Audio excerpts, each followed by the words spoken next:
Enjoying a love affair with their cars. Most drivers wouldn't be without theirs, yet at the same time we're all becoming more environmentally aware. So the idea of being able to fill up with a fuel which can apparently cut harmful emissions by half certainly seemed worth investigating. So we wanted to put the new fuel to the test, and to do that we had to get a reading beforehand. So we brought Channel Television's oldest van down to DVS for testing.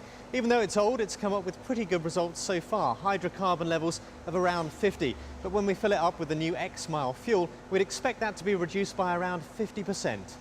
That result is unexpectedly low for an older vehicle, and typically levels of emissions would be higher.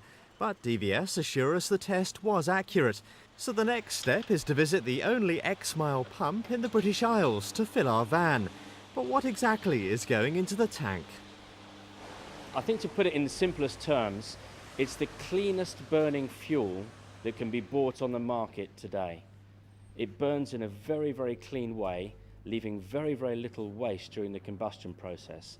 As a result of that, less smoke. Well, we've just had the tank filled up with fuel. It's about half full with xmile and half full with the petrol that was already in there. What we're going to do now is motor on down to DVS and find out what the results are. Back at DVS, and it's time to see whether we really have cleaned up our act. The principle behind the new fuel isn't new. It's been around for 20 years, but it's seen an explosion in its popularity recently across parts of Europe. So are we about to see the reason why? OK, well, Chris has just handed me the new figures. We've been for a 25-minute drive. Now, the figures probably would have been more dramatic if we'd gone for a longer trip out in the van, but already we've seen a 30% drop in hydrocarbons, down from 50 to around 35. We've also seen a fall in the levels of carbon monoxide. The pollution coming out of the exhaust is reduced by, at the moment, we're just seeing 30%.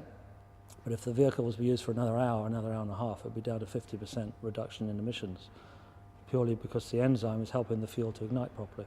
xmile has already asked the Planning and Environment Minister, Freddie Cohen, to support the new fuel, and has now decided to make Jersey the centre of its business operations.